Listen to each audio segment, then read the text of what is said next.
Peace, y'all. Welcome back to another episode of Silver Tongue Gorillas. And today I'm going to be asking you guys a question. Is the new definition of hypergamy overrated? All right. So, what is the new definition? The new definition has a lot of different meanings. However, I'm going to give it to you in the most basic form. So, the new definition is basically that during a woman's cycle, right? Her highest time of ovulation is when she wants to be with the most alpha man. And during her lower times of ovulation, she wants to be with the most beta man. And this is her mating strategy to be with the most alpha man, but also find the best provider. Like the saying, mama's baby, daddy's maybe. This is a perfect example to describe hypergamy. To say that, okay, this woman is choosing this man because he's a provider, and she's choosing this man because she is sexually into him. All right. So this is the new definition of hypergamy. Added on to that definition is the old definition, which is or what that definition was added on to was the definition of hypergamy. Before was simply to marry up. And this was a system that came out of India for rural farmers who were poor, and they wanted their daughters, and the fathers wanted their daughters to move to the city and marry up so that their family could have more prosperity. So it was almost like in some kind of way a more moral type of prostitution, where you asking your daughter to bring your family to a higher social status by going out and finding a man that is of a higher social status. So the first drive for hypergamy came from the fathers, from men. Now, the second wave, which is what Rollo Tomasi is talking about, comes from what we would say is a female's natural mating strategy, how she's looking for men. All right. So in that, he created what's called the sexual marketplace. He didn't create it, but he developed the idea called the sexual marketplace. And in the sexual marketplace, how much you make, how you look, how much you make, how you look, these things are very important. Okay, so you have, for men, as we get older, our sexual market value goes up. All right, but for women, as they get older, their sexual market value goes down, meaning that they have less of an opportunity to get with an alpha male. So why do I ask this question? Is hypergamy overrated? Because personally myself, I believe that this concept and this idea, it inside of it, there's a lot of great information. And so I believe that inside the idea, there's a lot of great information. However, I do feel as though within that great information, because there's great information, there's been a overblown value. There's been an overvaluing of the term and the information. Okay. Now, why am I doing a video on this?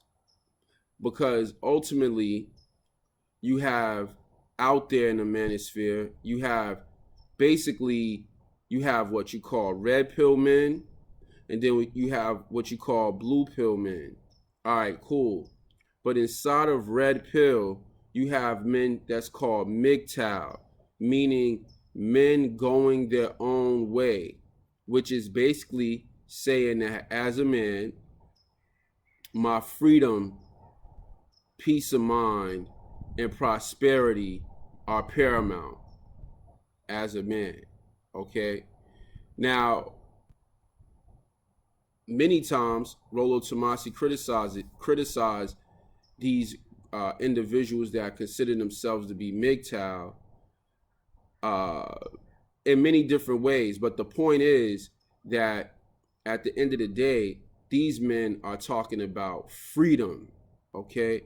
This is very important because to me, when I say that hypergamy has been overvalued as a concept, I mean that in two ways. I mean that it has been inflated, which would be the overvalue, and I mean that it has been conflated, okay? And so what do I mean when I say inflated? All right, from the standpoint of the value, Rollo and people that adopted his mindset placed on hypergamy, they believe that this is the single most important dynamic that is involved in our lives, socially, psychologically, and personally. So this is what I mean by overvaluing. They believe that this is the single most important dynamic that's involved in our lives, socially, psychologically, and personally. And it is the underpinning of our interaction with women. It is the underpinning of the intergender relationship. Okay, this is why I feel as though it's inflated. All right, because I don't feel as though it is the foundation. I don't feel as though it's the underpinning. All right, and I'm going to tell you why. And then you have, then I also think that it is conflated from the standpoint that it takes the original definition. To conflate means to take two things and bring them into one.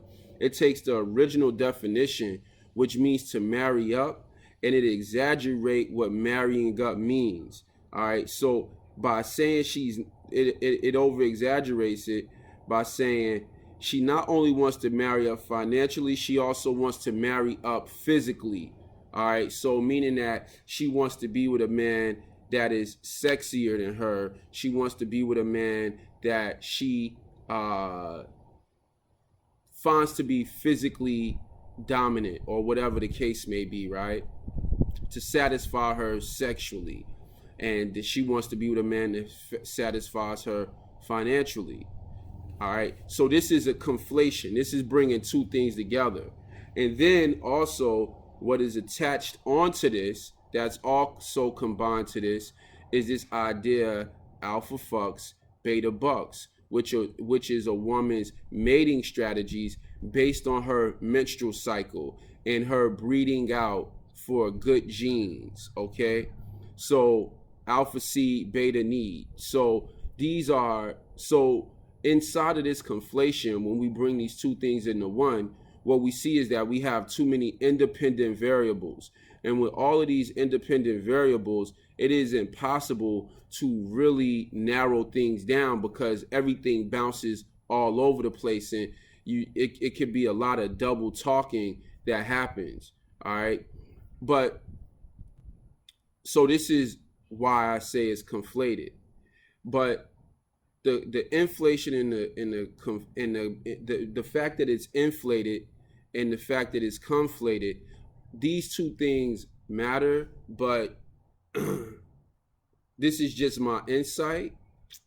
But to me, the thing that matters more, to me, the thing that is underlying, the thing that is defining more in the relationship between men and women is freedom,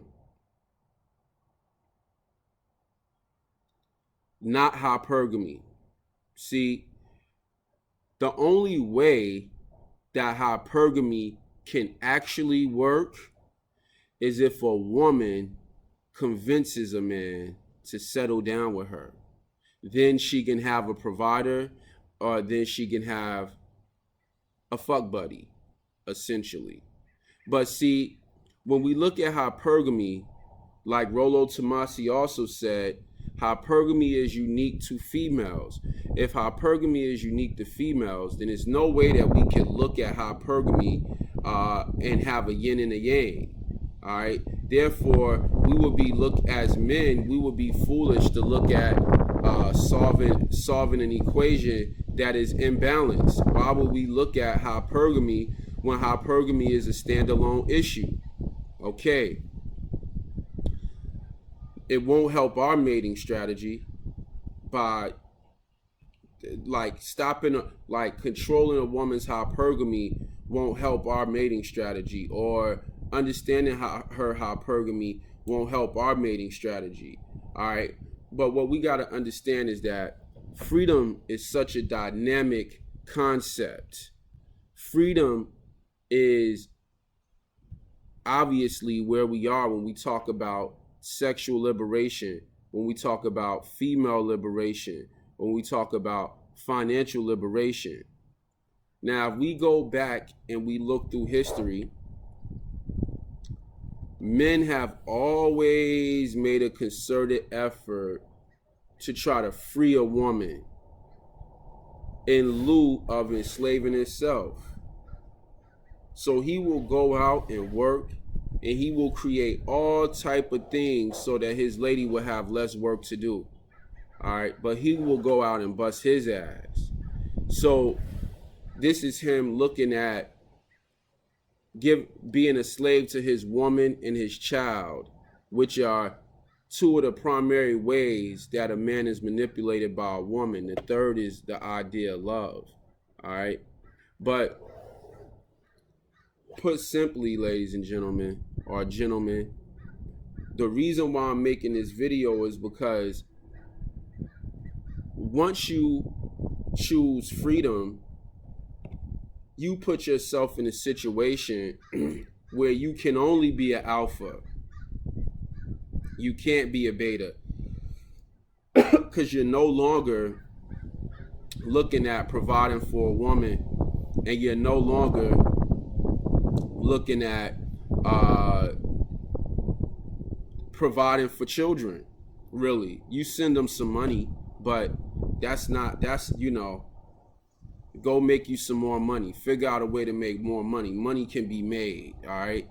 But ultimately, we as men have something innately in us which says, if I create a baby, then ultimately I want that baby, I want to make sure that the baby that I'm taking care of is mine.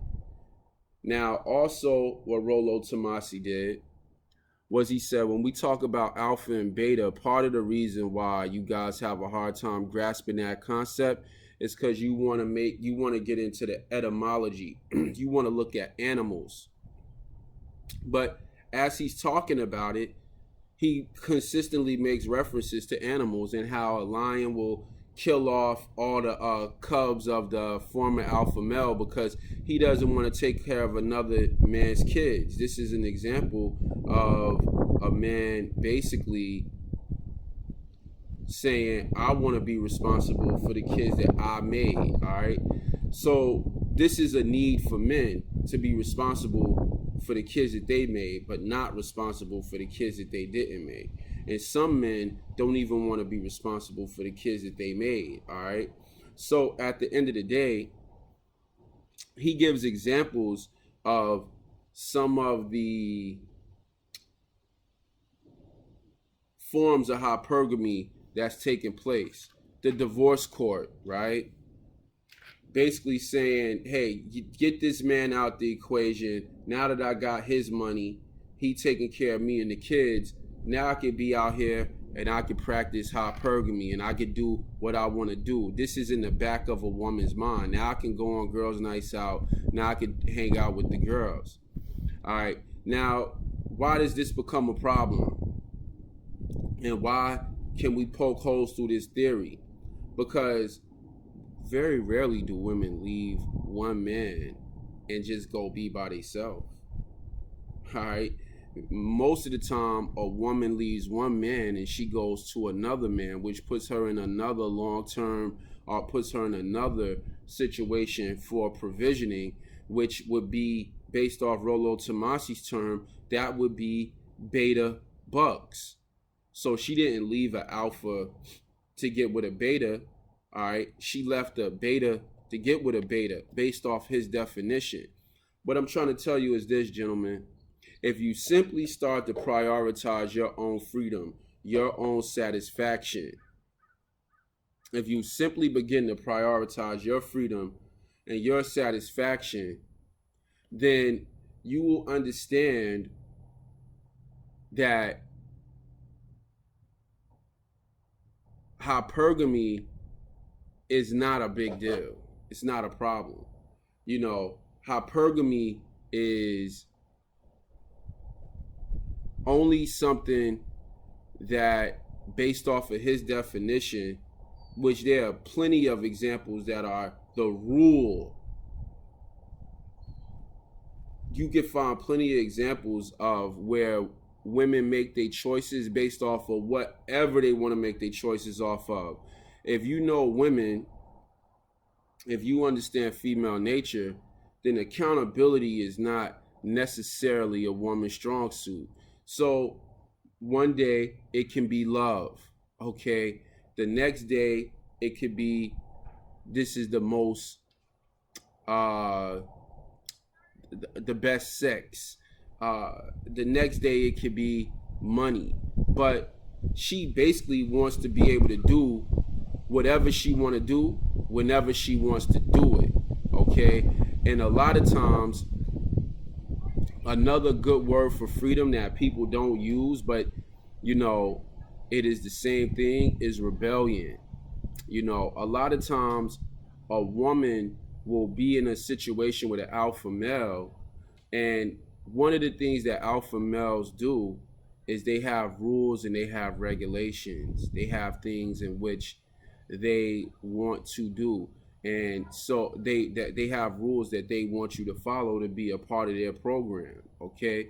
So a lot of times a woman will leave a situation with an alpha male for freedom. And what does the beta promise? The beta promises freedom, which is what most women want nowadays, because they've been told that, hey, if you are free, then you can live a great life. You are empowered if you are free. So what we see now, though, is that even though women are free, one of the main issues that people have with the MGTOW community is that it equals freedom for men. And so since it equals freedom for men, that means who's going to be taking care of these babies? Who's going to be paying these taxes? The government can't do everything. All right? The government can't do everything. Women want freedom. This is what now. At the end of the day, gentlemen, once again, the reason why I'm making this video is so that you can understand that thinking about a woman's hypergamy is going to take away from your freedom. Because if you were free, her hypergamy wouldn't matter to you one way or another. You have to prioritize your freedom. And you have to understand that freedom is a two-way street. And what's messing you up personally, psychologically, and socially is that all the social conventions out there, all of the social narratives out there are encouraging you not to be free. This whole dynamic with the intergender relationship is more like slave master. That's why I love when the MGTOW men say, don't go back to the plantation. Don't go back to the plantation. That's why I love when they say that, because what they ultimately letting you know is that the dynamic here is a dynamic of yin and yang, master slave. All right, it's not a dynamic of hypergamy, because when it's a dynamic of hypergamy, you don't exist, you don't matter. And ultimately, women need men for hypergamy to work. To take you out of the equation completely makes it an incomplete equation. Peace, y'all.